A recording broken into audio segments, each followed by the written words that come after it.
Review the orders for the number of blood culture specimen sets to be drawn and the time required between the venipuncture of each set. Compare them with the laboratory requisitions and labels. Determine whether precautions or preconditions must be met before the collection of blood cultures. Specimen timing can be affected by medication administration, nutritional intake, procedures, or diagnostic testing. Determine whether antibiotics have been administered before blood culture specimen collection and inform the practitioner and laboratory of the time of antibiotic administration. If cultures are needed while the patient is receiving antibiotic therapy, obtain the blood culture specimen shortly before the next antibiotic dose. Review the patient's history for risks associated with venipuncture, such as anemia, anticoagulant therapy, low platelet count, a bleeding disorder, venous collapse, traumatic venipuncture, and phlebitis. Review the patient's history for any allergy or sensitivity to antiseptic solutions, adhesives, and dressings. Review the laboratory requirements for labeling and handling of the specimens. This includes securing patient labels and documenting on the bottles date, time, and venipuncture location. Identify the appropriate laboratory culture bottles and the volume required for each bottle, which is 8 to 10 mLs. Plan to aspirate only the amount of blood needed to avoid blood loss. Plan to obtain all ordered blood specimens at one time to minimize entries into the bloodstream and the risk of infection.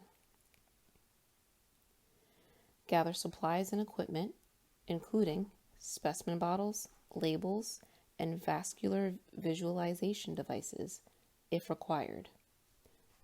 2 culture bottles, 1 aerobic and 1 anaerobic, are required for each set of blood cultures. Ensure that all equipment has been cleaned and disinfected. Ensure that all work surfaces used to hold blood specimen collection equipment and tables have been disinfected to protect the patient and the specimen from contamination. Ensure that the blood collection tubes' expiration dates have not passed and that all equipment, bottles, and tubes are intact and free of defects or compromises. Perform hand hygiene before patient contact. Don appropriate PPE based on the patient's need for isolation precautions or the risk of exposure to bodily fluids. Introduce yourself to the patient. Verify the correct patient using 2 unique identifiers. Explain the procedure and ensure that the patient agrees to treatment. Determine the patient's ability to tolerate the procedure and the patient's experience with blood specimen collection. Raise or lower the bed or chair to a comfortable working height to prevent injury. Support the patient's arm and extend it to form a straight line from the shoulder to the wrist. Place a small pillow or towel under the upper arm. Place Chuck's pads under the patient's arm. Identify the best sites for venipuncture, avoiding contraindicated sites. Choose a vein that is easily visible without applying a tourniquet. If IV fluid is being administered in one arm, choose a site on the opposite arm for blood specimen collection. If unable to locate a site in the arm opposite an infusion site, reevaluate for a venipuncture site below the IV infusion site. Consult with the practitioner about stopping the IV infusion for 30 seconds to 2 minutes before obtaining the blood specimen as appropriate. Choose a vein that is straight and does not divert into another branch, that has no swelling, hematoma, phlebitis, infection, or infiltration, and that has not had recent venous access or venipuncture. Consider using ultrasound, infrared light technology, or transillumination for a patient with veins that are difficult to observe or palpate. If needed, apply a single-use tourniquet above and 4 to 5 finger widths from the insertion site. If the venipuncture site will be on the same arm as an IV infusion site, place the tourniquet between the IV infusion site and the intended venipuncture site. Encircle the patient's arm and pull one end of the tourniquet tightly over the other, looping one end under the other. Avoid using a tourniquet for a patient who has a history of bleeding, is easily bruised, has fragile skin, or has diminished circulation. However, if a tourniquet must be used, apply it loosely. Apply the tourniquet so it can be removed by pulling one end with a single motion. Do not keep the tourniquet on the patient longer than 1 minute before the procedure is performed.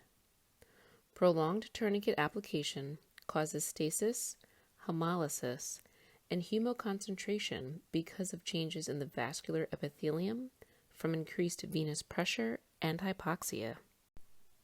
Palpate the selected vein for firmness and rebound. Do not use a vein that feels rigid or cord-like or one that rolls when palpated. If the selected vein cannot be palpated or viewed easily, apply a warm compress over the arm for several minutes. If a tourniquet was deemed necessary, remove it and apply a warm compress for several minutes and then reapply the tourniquet.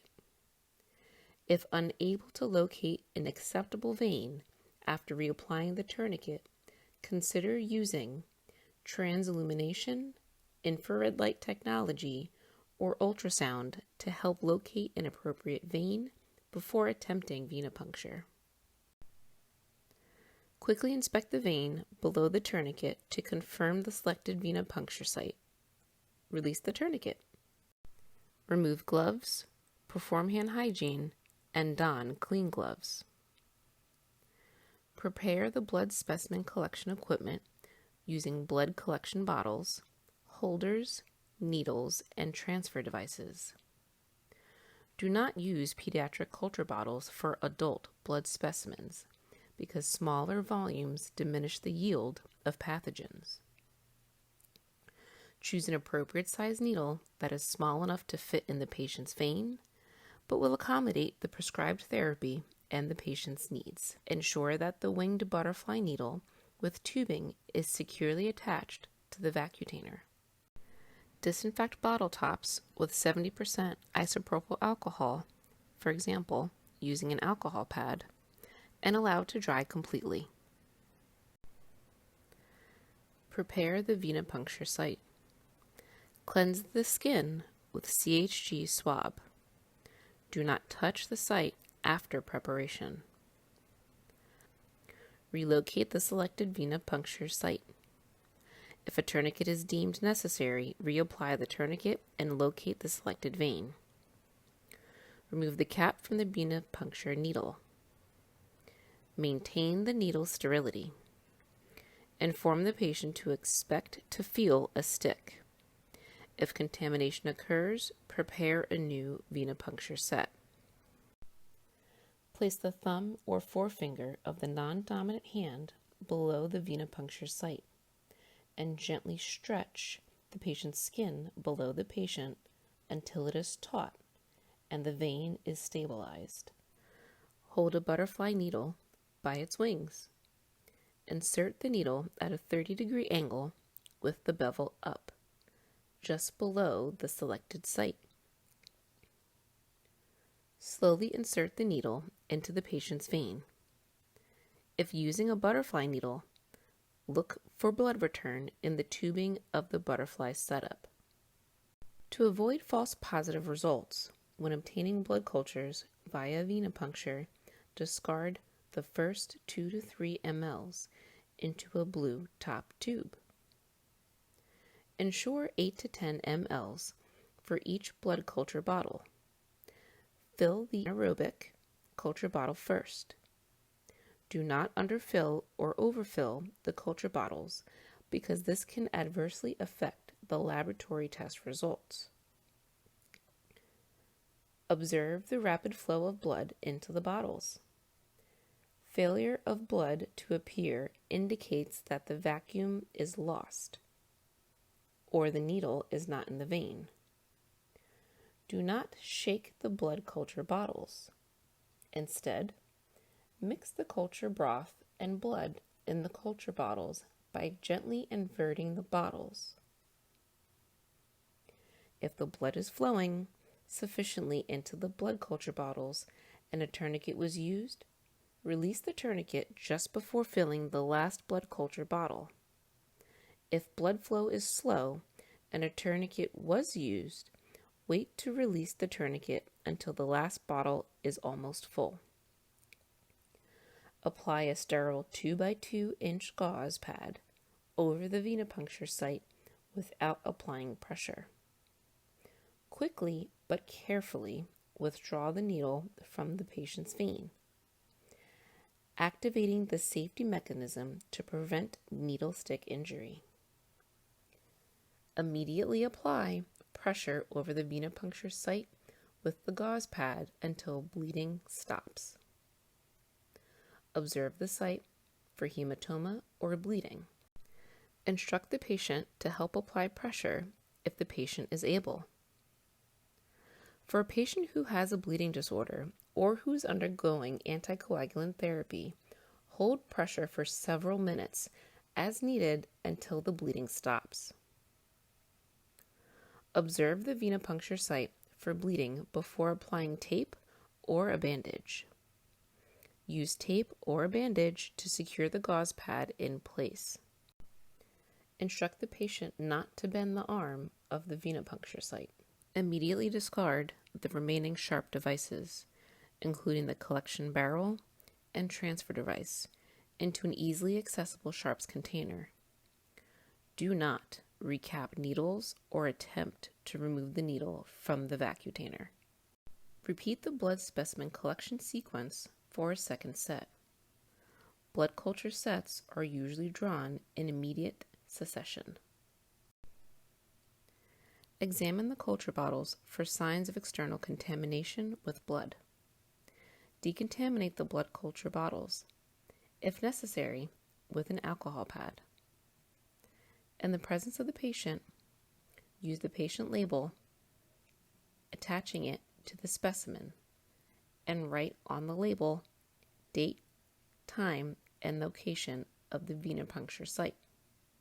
Ensure that both specimens are labeled. Place the labeled specimens in a biohazard bag and transport it to the laboratory immediately. Discard supplies, remove PPE, and perform hand hygiene. Document the procedure in the patient's record.